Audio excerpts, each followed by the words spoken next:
The NFL Combine has been going on over the last few days, and Florida State players have been absolutely dominating. Of course, this comes as no shock to Florida State fans. We knew this team and a lot of the players on it were truly special guys, and that's why Florida State has continued its climb, literally, back to national prominence. Now, of course, this also comes as a bittersweet reality for Noles fans, as, for one, it further proves just how much Florida State really got screwed by the playoff committee. But two, it also shows just how much talent is leaving Tallahassee and it will now need to be replaced. So we'll start off here with Braden Fisk. Now, I don't think any other Florida State player, or maybe any other player in the entire country, has done more to help his draft stock in the last couple of months than Braden Fisk. And my guy absolutely put on a show at the NFL Combine, starting with putting the entire nation on notice with a jaw-dropping 40-yard dash time. Braden Fisk ran a 4.78 official 40-yard dash, and as he crossed the finish line, even let out a "oh yeah." For a defensive lineman, a player of his size, that's insane speed. And for context, that was a faster 40 than Patrick Mahomes ran. And that may very well be a guy he ends up going up against. It was the fastest official time posted by an interior defensive lineman at the entire combine. Now, Florida State fans knew he was fast. We saw it when he ran with Kalen DeLoach all the way back for that scoop and score against Clemson. He also races Mike Norvell like every practice, I think. But Fisk also did very well in the vertical jump, broad jump, and 20-yard shuttle time.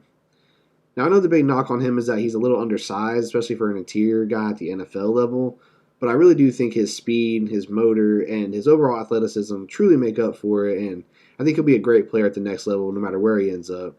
And he just may have cemented himself as a day 2 pick or possibly even sneaked into that first round.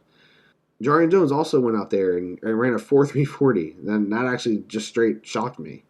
He definitely made himself a lot of money there with that performance, and, he's a guy that spent several years in Tallahassee, and yes, while he was a transfer, it was super early in his career. And he's been a Nole since 2020. So, yes, he's a Florida State guy that actually really wasn't liked by a lot of the fans early on in his career. But he stayed through the COVID year. He stayed through 3-6, stayed through 5-7, and then really turned it up there in 2022 and was one of the best players in Florida State secondary in 2023. Now he's NFL bound and having a really good combine. Trey Benson also went out and ran a 4.340, which, again, is absolutely nuts at his size. And that's another guy. I think he had like 6 carries at Oregon and then transferred to Florida State. And I remember a lot of Florida State fans were mad at staff for taking him. I remember seeing a lot of comments and remarks about taking a running back with one knee, and now here he is. He may very well be a first, second round pick.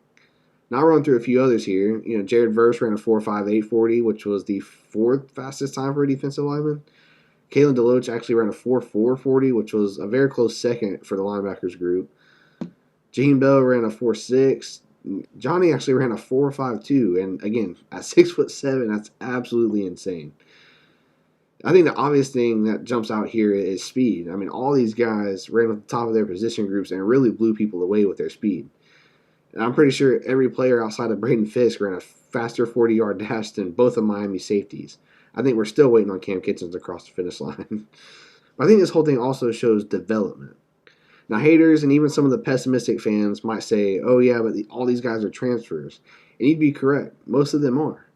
But I'm sick of this narrative that somehow discredits what a staff does or how good they are at developing. Yes, Johnny Wilson was a transfer, but he wasn't wanted at Arizona State. He said he almost quit football entirely. Trey Benson had 6 carries for 22 yards at Oregon, and now he's the number 1 running back in the entire NFL draft, according to some. Jared Verse was second string at Albany once upon a time. Again, we can list a ton of guys that really improved their draft status by coming to Florida State, transfers or not. And almost all of those guys, outside of like Keon, Fisk, and I guess Jaheim Bell, spent multiple years in the program at Florida State. So yes, Mike Norvell and this FSU staff developed them from almost quitting football into highly coveted draft prospect. And again, you don't got to just take my word for it. The players themselves say it. Trey recently just said that Florida State is probably the best thing that ever happened to him.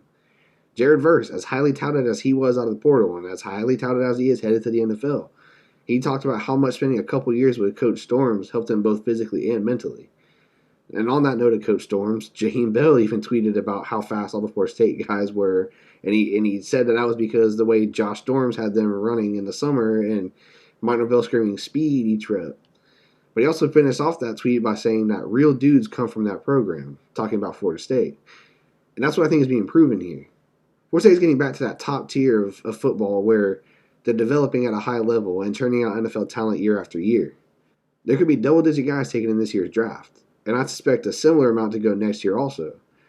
And especially after hearing from the top guys leaving the program right now and heading to the NFL, I think it's a true testament to Mike Norvell, the kind of coaching and development that players get here at Florida State. I think this whole combine just further proves that an absolutely elite program is being built in Tallahassee right now. Again, just really excited about all these guys as they head to the next level in their careers, and I'm excited to see this trend of NFL talent coming from Florida State. We appreciate you guys hanging out and tuning in. I felt like I had to come on here and talk about the whole combine and stuff. And again, major shout out to all the Florida State players for absolutely showing out. If you enjoyed the video, be sure to drop a like and subscribe to the channel. It really helps me out a lot. And I want to hear from you guys. Which Florida State star are you most excited to see play in the NFL? Let me know down in the comments, and let's talk Noles.